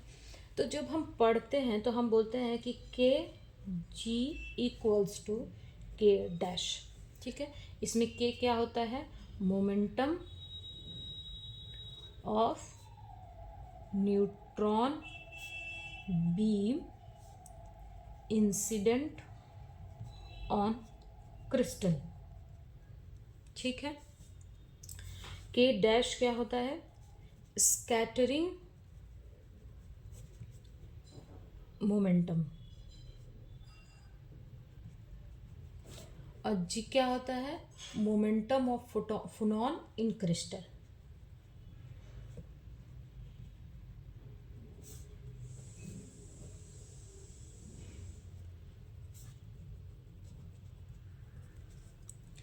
ठीक है, तो देखो अब ये वाला इक्वेशन की हम बात करते हैं। पीछे स्पेस है क्या, नहीं है, तो इतने में ही मतलब यहाँ पे देखो, तो देखो के प्लस के जी के डैश है, ठीक है। तो यहाँ से हम बोल सकते हैं ना कि के डैश माइनस के इक्वल्स टू जी, क्लियर। तो यहाँ पे हम क्या बोल सकते हैं कि इसको हम बोल सकते हैं ना डेल्टा के इक्वल्स टू जी, बोल सकते हैं ना, क्यों, क्योंकि जैसे हम बोलते हैं कि डेल्टा एल तो क्या होता है L dash minus L, delta J तो J2 माइनस J1, वैसे ही डेल्टा के क्या है, ये है। तो एक चीज़ तो हमारा आ गया कि डेल्टा के जो है वो जी के होगा, तो मतलब ये ऑप्शन भी हमारा गया, ये ऑप्शन भी गया। अब इन दोनों में से कौन सा सेटिस्फाई करता है वो हमको देखना है, क्योंकि डेल्टा के की वैल्यू कितनी आ रही है, जी आ रही है, और 2d साइन थीटा होना चाहिए, तो 2d डी बाई एल है, सॉरी लेमडा है, तो ये ऑप्शन पहले से ही कट गया था। अब डेल्टा के की वैल्यू आ गई जी, तो ये ऑप्शन भी चला गया। अब इन दोनों में से देखना है कि कौन सा सेटिस्फाई कर रहा है। अब देखो जो ब्रैग्स लॉ होता है, Bragg's law in reciprocal lattice, reciprocal sorry reciprocal lattice, ये क्या होता है, 2k G plus G square equals to 0। Reciprocal lattice के लिए ब्रैग्स लॉ क्या होता है, 2k dot G square equals to 0। तो यहाँ से क्या हो जाएगा, 2k G equals to minus G square, clear. अब देखो तो यहाँ पे क्या दिया हुआ है, 2 kg जी स्क्वायर, ठीक है। तो अगर हम इसका मॉड ले लेते हैं ना तो फिर ये माइनस नहीं होगा, तो इसमें ऑप्शन नंबर डी हमारा जो है वो सेटिस्फाई कर रहा है, क्लियर। ये वाला कंडीशन हमने स्कैटरिंग से निकाल लिया, ये वाला कंडीशन हमने, ये जो कंडीशन है ये हमने स्कैटरिंग वाला जो उसका जो मतलब रिलेशन है उससे निकाल लिया, और ये वाला रिलेशन हम रेसिप्रोकल जो ब्रैग्स लॉ होता है वहाँ से निकाल लेंगे। और ये तो हमें ब्रैग्स लॉ जो करेक्ट स्टेट मतलब जो ब्रैग्स लॉ का जो हम लैटिस के लिए जो ब्रैग्स लॉ का जो हम डेफिनेशन या फॉर्मूला जो हमारा है वो यही है, ठीक है। ये क्लियर हो गया आपको, ये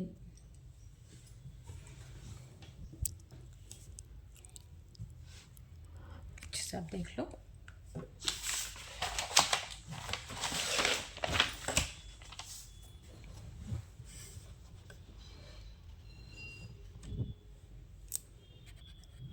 Okay, now next question. In order to estimate the specific heat of phonons, the appropriate method to apply is, मतलब अगर हमें स्पेसिफिक हीट फोनॉन्स की निकालनी है तो इनमें से कौन सा जो मेथड है वो हमें अप्लाई करना है। For acoustical phonons Einstein model, optical Debye, optical के लिए आइंस्टाइन, एकाउस्टिक के लिए Debye, in both optical and Einstein both में डीवाई। तो हमें यहाँ पे बताना है कि एकाउस्टिक्स जो एकाउस्टिक फोनॉन्स हैं या उसके लिए कौन सा मॉडल रहेगा उसकी स्पेसिफिक हीट निकालने के लिए, और ऑप्टिकल फोनॉन्स के लिए कौन सा मॉडल रहेगा स्पेसिफिक हीट निकालने के लिए। तो देखो पहले हम आइंस्टाइन की बात करते हैं, ठीक है।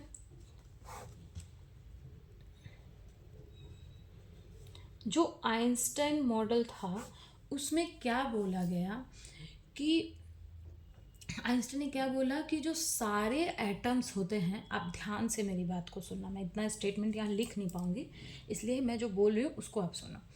आइंस्टाइन ने बोला कि जितने भी जो एटम्स होते हैं वो एक सिंगल और फिक्स्ड फ्रीक्वेंसी पे क्या करते हैं, वो वाइब्रेट करते हैं, ठीक है। और जिसकी मतलब मैंने क्या बोला कि वो एक सिंगल और एक फिक्स फ्रीक्वेंसी पे वाइब्रेट करते हैं। और यही जो बिहेवियर है ये किस चीज़ के लिए, मतलब मतलब किस क्या बोलते हैं यार उसको,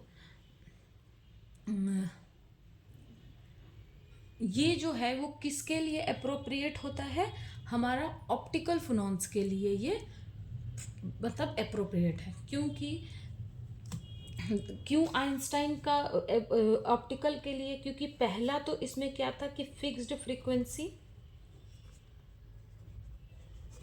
और दूसरा क्या था, फिक्स्ड एंड सिंगल फ्रीक्वेंसी। और दूसरा कंडीशन क्या था कि जो आइंस्टाइन मॉडल है वो किसके लिए रहता है, हायर टेम्परेचर। तो ये दो कंडीशन है, ठीक है। आइंस्टाइन मॉडल में क्या बोला कि जो सारे एटम है वो फिक्स्ड फ्रीक्वेंसी पे वाइब्रेट करते हैं और उनका जो टेम्परेचर रहता है वो हायर टेम्परेचर के लिए है। तो इसीलिए ये मॉडल जो है वो किसको सेटिस्फाई कर रहा है, ऑप्टिकल को, ठीक है। और डी बाई में क्या था कि टेम्परेचर क्या होगा, जो डी बाई मॉडल है वो लोअर टेम्परेचर के लिए ठीक रहता है, लोअर टेम्परेचर लोअर। और दूसरा क्या था कि जो डी बाई है वो मतलब उसका जो वाइब्रेशनल फ्रीक्वेंसी होती है, vibrational frequency cover wide and wide range, ठीक है, ठीक है। तो जो डी बाई है उसमें क्या लोअर टेम्परेचर के लिए वो सूटेबल है, और वाइब्रेशनल फ्रीक्वेंसी भी उसका मतलब जीरो से, मतलब जैसे उसमें फिक्स कोई फ्रीक्वेंसी नहीं है, बहुत सारा लंबा रेंज रहता है उनके फ्रीक्वेंसी का। तो ये किसके लिए फिट है, ये एकॉस्टिकल के लिए फिट है। और आइंस्टाइन में फिक्स फ्रीक्वेंसी रहती है और हायर टेम्परेचर, तो इस ये किसके लिए फिक्स्ड है, ऑप्टिकल के लिए। तो आइंस्टाइन किसके लिए है, ऑप्टिकल के लिए, एंड डी वाई किसके लिए है, एकॉस्टिक के लिए। तो देखो for acoustic phenomenon Einstein model तो नहीं, ये तो ऑप्शन नहीं होगा। दोनों के लिए ये भी नहीं, ये भी नहीं। ये देखो for optical Einstein, for acoustical Debye, तो हमारा ऑप्शन नंबर बी करेक्ट है। क्लियर। नाउ क्वेश्चन नंबर आप ये देखो, question number 114, which of the following statement cannot be explained by considering a harmonic approximation of lattice vibration in solid। Space है इधर, हाँ थोड़ा है, ठीक है। इसमें हमें बताना है कि इनमें से कौन सा जो हम मतलब इसमें से अगर हम कौन से चीज़ को एक्सप्लेन नहीं कर सकते, कब, जब हम कैन नॉट बी एक्सप्लेन, इनमें से कौन सा एक्सप्लेन नहीं हो पाएगा, कब, जब हम एक हार्मोनिक अप्रॉक्सीमेशन को यूज़ करेंगे of lattice vibration in solid को अगर हम यूज़ करते हैं, तो इनमें से कौन से, जैसे Debye T cube law, thermal expansion, optical branches in lattice, Dulong Petit law, इनमें से कौन सा लॉ को हम एक्सप्लेन नहीं कर पाएंगे। तो इसमें भी आप मेरी जो बात है ना उसको ध्यान से सुनो, क्योंकि मैं इतना लेंदी लिख नहीं पाऊंगी। तो देखो सबसे पहले हम थर्मल एक्सपेंशन की बात करते हैं। थर्मल एक्सपेंशन क्या होता है, change in volume of material as is temperature increases. Change in volume, volume में क्या चेंज, जब क्या टेम्परेचर क्या हो रहा है, बढ़ रहा है। थर्मल एक्सपेंशन का तो यही मतलब होता है। तो और टेम्परेचर जो है वो यहाँ पे किस चीज़ से बढ़ता है, थर्मल एक्सपेंशन में जो वॉल्यूम, थर्मल एक्सपेंशन क्या है, चेंज इन वॉल्यूम, कब, जब हम टेम्परेचर को बढ़ाते हैं तो किसी भी ऑब्जेक्ट का वॉल्यूम बढ़ता है। और वो क्यों होता है, वाइब्रेशनल मोशन ऑफ एटम्स जो होते हैं उनमें क्या होता है, जो वाइब्रेशनल मोशन होता है वो एटम का, वो क्या करता है, वो बढ़ता है। जैसे हम टेम्परेचर को इंक्रीज करते हैं तो वाइब्रेशनल मोशन जो होता है, या sorry vibrational motion of atom जो है वो क्या करता है, वो बढ़ता है, ठीक है, या वाइब्रेशनल मोशन बढ़ता है किसी भी एटम में, तो उसका जो वॉल्यूम है वो एटम का क्या होता है, मतलब उस ऑब्जेक्ट का वॉल्यूम जो है वो क्या होता है, वो एक्सपेंस हो जाता है। तो जब हम हार्मोनिक अप्रोक्सीमेशन ऑफ को हम एज्यूम करते हैं, ठीक है, तो जब हम यहाँ पे क्या बोल रहा है कि ए हार्मोनिक है ना, क्या बोल रहा है, विच of the following can not be explain by considering a harmonic. हाँ, तो हार्मोनिक अप्रोक्सीमेशन जो है वो क्या बोलता है, हार्मोनिक जो है अप्रोक्सीमेशन, इसके according average distance between atoms remains constant regardless of temperature, ठीक है। तो मतलब जो हार्मोनिक अप्रोक्सीमेशन है, ये क्या बोलता है कि जो डिस्टेंस है एटम का, ठीक है, दो एटम का जो एवरेज डिस्टेंस है वो क्या होता है, वो कांस्टेंट होता है रिगार्डलेस ऑफ टेम्परेचर, मतलब टेम्परेचर के बढ़ने से उनके डिस्टेंस में कोई फर्क नहीं पड़ेगा। इसको ही हम बोलते हैं हार्मोनिक अप्रोक्सीमेशन। मतलब दो एटम के बीच का जो एवरेज डिस्टेंस है वो जब हम टेम्परेचर को बढ़ाएं या घटाएं, मतलब उसमें उससे उसको कोई फर्क नहीं पड़ेगा। लेकिन थर्मल एक्सपेंशन में हम क्या बोल रहे थे कि जब हम टेम्परेचर को बढ़ा रहे थे तो वॉल्यूम में इंक्रीज हो रहा था, और वॉल्यूम में इंक्रीज क्यों हो रहा था, क्योंकि एटम का जो वाइब्रेशनल मोशन है वो बढ़ गया। तो वॉल्यूम में अगर एक्सपेंड हो रहा है तो इसका मतलब है ना कि एटम के बीच का जो डिस्टेंस है, एवरेज डिस्टेंस, वो बढ़ रहा है, घट रहा है, वॉट एवर, वॉल्यूम एक्सपेंड हो रहा है तो बढ़ रहा है। लेकिन इसके अकॉर्डिंग हार्मोनिक अप्रोक्सीमेशन के अकॉर्डिंग ये चीज़ पॉसिबल नहीं है, तो थर्मल एक्सपेंशन तो नहीं ही होगा, ठीक है।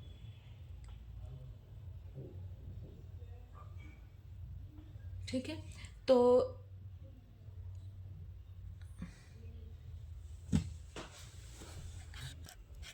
ठीक है, तो इसको हम हार्मोनिक जो अप्रोक्सीमेशन है उससे हम डिराइव नहीं कर सकते। इसको हम किससे डिराइव कर सकते हैं, एन हार्मोनिक अप्रोक्सीमेशन से इसको हम डिराइव कर सकते हैं। तो थर्मल एक्सपेंशन को हम हार्मोनिक अप्रोक्सीमेशन से मतलब डिराइव नहीं कर सकते, क्योंकि इसका मतलब क्या होता है, average distance between the atom remain constant regardless of temperature, मतलब टेम्परेचर से बढ़ाने घटाने से जो एवरेज डिस्टेंस है वो बढ़ेगा घटेगा नहीं। लेकिन थर्मल एक्सपेंशन में तो यही चीज़ हो रहा है। उसके बाद हमारा सेकेंड है कि डी बाई लॉ। तो डी बाई लॉ क्या होता है, सॉरी हाँ, डी बाई लॉ, तो डी बाई लॉ जो होता है वो क्या करता है, वो low temperature specific heat of A solid जो है उसको डिस्क्राइब करता है कब, जब टेम्परेचर लो है, मतलब low temperature behaviour of specific heat of solid, ठीक है। डी बाई लॉ मैंने बताया ना कि D by law low temperature पे स्पेसिफिक हीट के, मतलब सॉलिड के स्पेसिफिक हीट के बिहेवियर को ड्राइव करता है। ऑप्टिकल ब्रांचेस जो हैं तो इसको भी हम हार्मोनिक से एक्सप्लेन कर सकते हैं। ऑप्टिकल ब्रांच इन लैटिस, मतलब इसका ऑप्शन तो यही होगा, आगे भी देखते हैं। ऑप्टिकल ब्रांच इन लैटिस, तो ऑप्टिकल ब्रांच क्या है लैटिस का, जो optical branch of lattice by reference to the phonon with the higher frequency. Optical branch में क्या है कि हायर टेम्परेचर के लिए मतलब ये रहता है, हाँ, तो ये भी मतलब हार्मोनिक से आप कर सकते हो। और सबसे तो ये, क्योंकि यहाँ पे जो फ्रीक्वेंसी रहती है वो क्या रहती है, फिक्स रहती है, ठीक है। और तो ये भी नहीं होगा ना। ड्यूलोक-पिटेट लॉ, तो ये होता है कि high temperature limit of specific heat of the solid. Optical branch में क्या होता है कि optical branch of a lattice vibration refers to the phonon with the higher frequency that are associated with the relative motion of atoms within the unit cell, ठीक है। तो इसको भी हम हार्मोनिक से कर सकते हैं ड्यूलॉक-पेटिट लॉ। ये स्पेसिफिक हीट को डिस्क्राइब करता है कब, हायर टेम्परेचर पे। तो मतलब ये सारे को हम हार्मोनिक अप्रोक्सीमेशन से एक्सप्लेन कर सकते हैं, बट थर्मल एक्सपेंशन को हम एन हार्मोनिक से करते हैं, हार्मोनिक से नहीं। ड्यूलॉक जो है ये क्या है, स्पेसिफिक हीट एट, ये तो बताते हैं ना, specific heat eight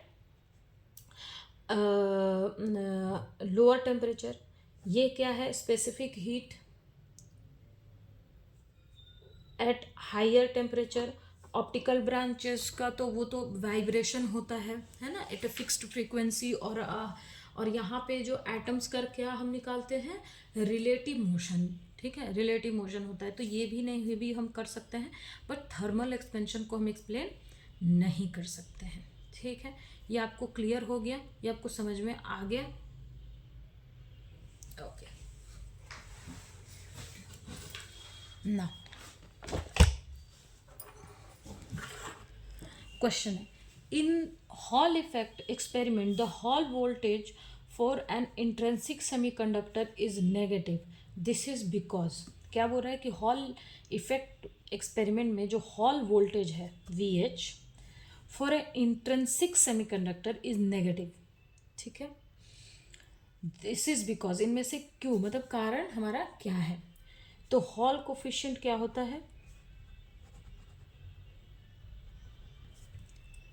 RH is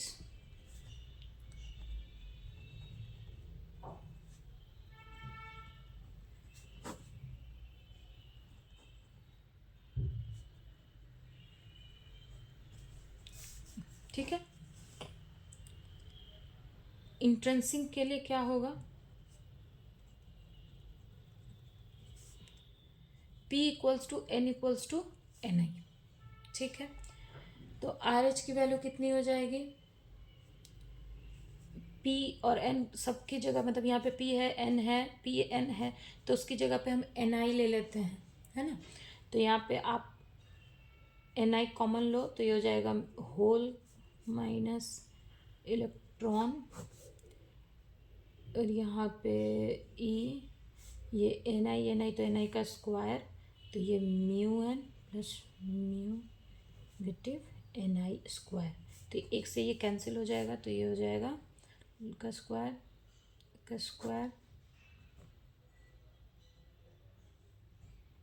NI, ठीक है। तो हमारा RH का वैल्यू ये हो गया। अब यहाँ पे क्या बोल रहा है कि hall effect experiment the Hall voltage for N intrinsic semiconductor is negative, ठीक है। दिस इज बिकॉज, अब हमें बताना है कि जो RH की वैल्यू है वो नेगेटिव कब होगी।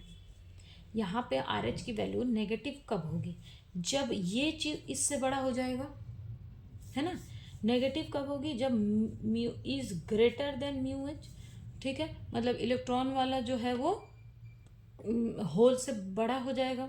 तो अगर इसकी वैल्यू बड़ी हो जाएगी तभी तो ये चीज़ नेगेटिव होगा, है ना। तो इसमें से कौन सा ऑप्शन देखो करेक्ट है कि ये N की जगह पे, मतलब नेगेटिव इन लोगों ने लिया है, मैंने इलेक्ट्रॉन लिख दिया है, तो इलेक्ट्रॉन की वैल्यू जो है वो होल से बड़ी हो जाए, ठीक है, clear.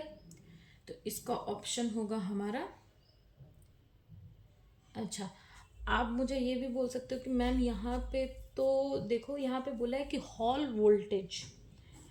Voltage for intrinsic semiconductor, hall voltage की बात हो रही है। तो यहाँ पे जो रिलेशन होता है वो क्या होता है कि RH is equals to VH, ठीक है, RH equals to VH into T divided by IX into BZ, clear. IX क्या होता है मैं बता देती हूँ, IX जो होता है वो क्या होता है, वो होता है करंट। VZ जो होता है वो होता है magnetic field in Z direction. And T जो होता है वो क्या होता है, थिकनेस ऑफ द कंडक्टर, ठीक है। तो अगर RH की वैल्यू नेगेटिव है तो VH की वैल्यू क्या होगी, नेगेटिव होगी। तो यहाँ से अगर हम RH की वैल्यू के लिए नेगेटिव किसके लिए हो रहा है, इसके लिए, तो VH की वैल्यू भी इसी के लिए नेगेटिव होगी। ये क्लियर हो गया कि मैंने आर एच क्यों लिखा, क्योंकि आर एच का वी एच के साथ ये रिलेशन होता है। This is the relation between R H and V H. तो आर एच से जब हम निकाल लेंगे तो मतलब आर एच अगर नेगेटिव होगा तो वी एच भी नेगेटिव होगा। तो अगर आर एच की वैल्यू आर एच की वैल्यू जिसके लिए नेगेटिव होगी, वी एच की वैल्यू भी उसी के लिए नेगेटिव होगी। क्लियर? ये क्लियर हो गया आपको? ओके।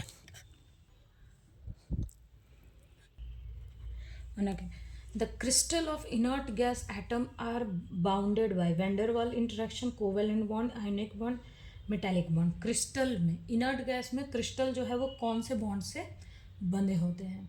ठीक है, तो इसका आंसर होगा van der Waal इंटरेक्शंस। ठीक है,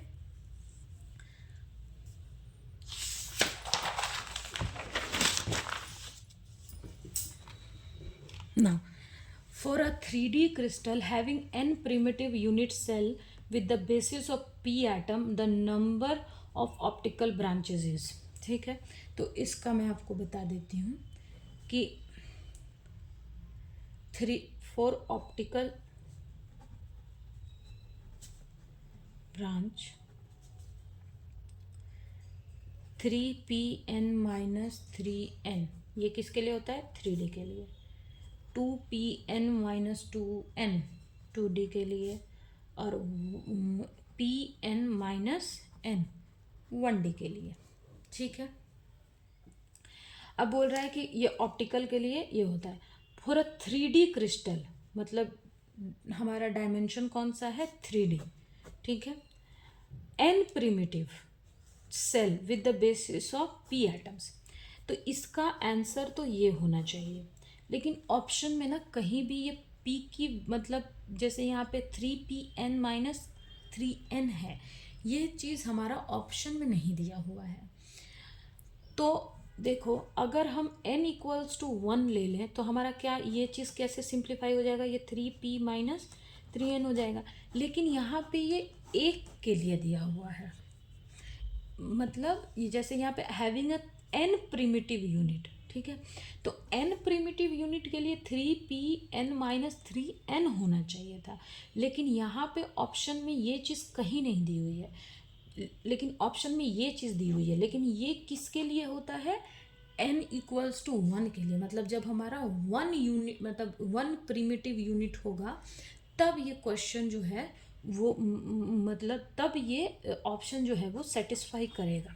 ठीक है, लेकिन हमारे पास, हमको क्वेश्चन में तो n के लिए बोला है, तो ऑप्शन तो ये होना चाहिए था। और सॉरी, क्वेश्चन हमें n के लिए बोला है, लेकिन हमें पूछ किस चीज़ के लिए रहा है? हमें पूछ रहा है 1 के लिए, मतलब ऑप्शन जो है वो 1 के लिए दिया हुआ है।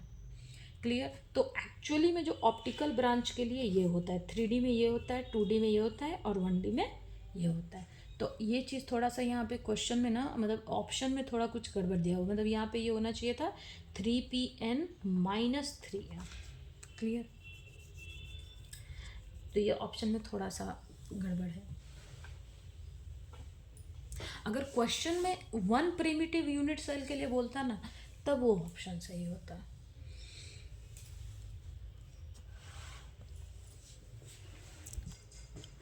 Now next question. For an ideal Fermi gas in 3D, the electron velocity Vf at the Fermi surface is proportional to electron concentration n है।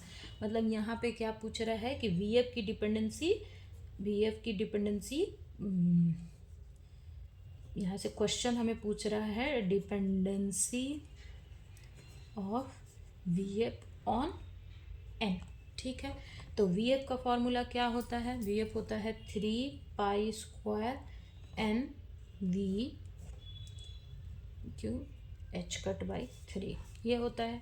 तो n पे ये कैसे प्रोपोर्शनल है? तो Vf is proportional to n⁻⁴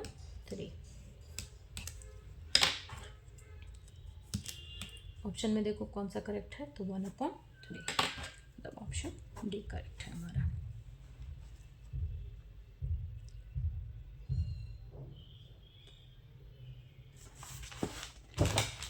Now, in BCS theory, pair of electron k and k minus r, ठीक है, fermions, photon, फोनॉन, bosons. तो बीएसएस थ्योरी में जो इलेक्ट्रॉन का पेयर होता है, हम इसको ऐसे बोलते हैं, ठीक है, इसको हम के बोलते हैं और इसको हम के ऐसे बोलते हैं, ठीक है। तो ये बोल रहा है कि जो बीएस थ्योरी में जो ये जो पेयर फॉर्म होता है इलेक्ट्रॉन इलेक्ट्रॉन का, वो इनमें से क्या होता है, फर्मियंस होता है, फोटॉन होता है, फोनॉन होता है या बोसॉन्स होता है। तो जब इलेक्ट्रॉन इलेक्ट्रॉन एक दूसरे से ऐसे अटैच्ड होते हैं तो क्या, क्योंकि इनको लैटिस बाउंड करता है, ठीक है, बाउंड मतलब जब इलेक्ट्रॉन इलेक्ट्रॉन ऐसे बाउंड होते हैं attach to each other because lattice bound them, ठीक है, तो इस बॉन्ड को हम बोलते हैं, इस बॉन्ड को हम बोलते हैं कूपर पेयर, कूपर पेयर, ठीक है। आपने इसको सॉलिड स्टेट में पढ़ा होगा। और जो कूपर पेयर होता है वो बोसोन्स होता है, ठीक है। ये हमेशा आप याद रखना कि Cooper pair of electron fermions है, लेकिन Cooper pair of electrons, electrons are fermions, ये जो है वो फर्मियंस होते हैं, लेकिन इनका जो कूपर पेयर फॉर्म होता है ये क्या होता है, ये बोसोन होता है। क्लियर, तो इसका आंसर बोसोन होगा। Now for a type 2 superconductor coherence length and penetration depth are related by, तो coherence, relation between coherence and penetration depth को हम एक पैरामीटर से नापते हैं। पैरामीटर का नाम आपको पता है, उसको हम बोलते हैं जेनबर्ग लेंदौर, ठीक है। उसका नाम होता है कि the relation between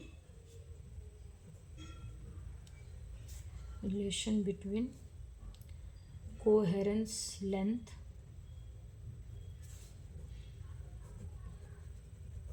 and penetration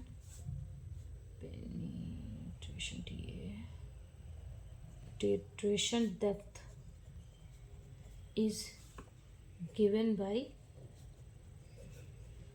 parameter K that is known as Zinberg-Landau,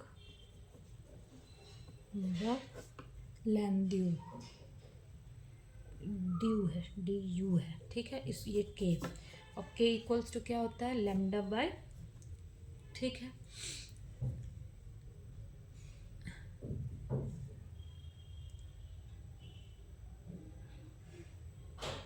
अब देखो टाइप 2 सेमीकंडक्टर के लिए, टाइप 2, यहाँ पे टाइप लिख देती हूँ, type 2 semiconductor, sorry superconductor,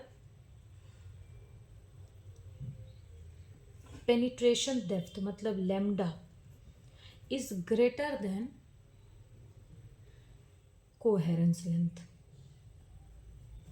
type 2 semiconductor के लिए जो पेनिट्रेशन डेप्थ होता है वो कोहेरेंस लेंथ से बड़ा होता है, ठीक है।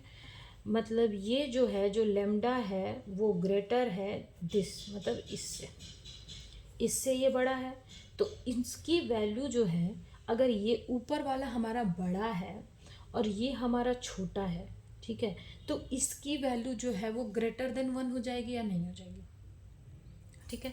मतलब देखो ये अगर इससे बड़ा है तो लैम्डा ऐसे है और ये इधर आ गया, तो ये ग्रेटर देन 1 होगा या नहीं होगा, मतलब ये इससे बड़ा है, इसको मैं इधर लेके आई तो यहाँ पे 1 बचेगा, सिंपल सी बात है, यहाँ पे ये 1 बचेगा। अगर लैम्डा बड़ा है मतलब पेनिट्रेशन डेप्थ जो है वो बड़ा है कोहेरेंस लेंथ से, तो फिर जब मैं इसको यहाँ लेके आऊँगी तो यहाँ 1 बचेगा, तो ये 1, तो यहाँ पे कौन सा ऑप्शन सेटिस्फाई कर रहा है, बी, ठीक है। तो इसका करेक्ट आंसर है ऑप्शन बी। ना आज के लिए अब इतना ही, बाकी बाद में करेंगे। थैंक यू एवरीवन, और प्लीज़ आप मेरे चैनल को सब्सक्राइब कर दें। और अगर आपको कोई ऐसा एक फिज़िक्स में कोई ऐसा चैप्टर या कोई ऐसा टॉपिक अगर आपको पढ़ना है तो आप मुझे कमेंट में बता सकते हैं, मैं आपके लिए वो टॉपिक भी एक्सप्लेन कर दूँगी। आप मेरे चैनल को सब्सक्राइब कर दें। अगर आपको वीडियो अच्छा लगा है तो लाइक करें, और प्लीज़ जब भी आप कोई वीडियो देखते हैं तो उस वीडियो में आपका क्या मतलब आप अगर 1 घंटा लगा के वीडियो देख रहे हैं तो आप बस 1 सेकंड लेकर के आप अपना जो फीडबैक है, आपको वीडियो अच्छा लगा, आपको वीडियो गंदा लगा, आप मैंने कुछ उसमें गलत बोला या मैंने कोई क्वेश्चन गलत किया, या आप उस क्वेश्चन के किसी एक पर्टिकुलर क्वेश्चन के ऊपर आप कुछ और बोलना चाहते हैं, या मैं किसी चीज़ में इम्प्रूव करना चाहती हूँ, तो ये जो आपका एक फीडबैक है, आप प्लीज़ मुझे वो फीडबैक दें ताकि मैं अपने नेक्स्ट वीडियो में उस चीज़ को इम्प्रूव कर सकूँ। Okay okay, now thank you so much.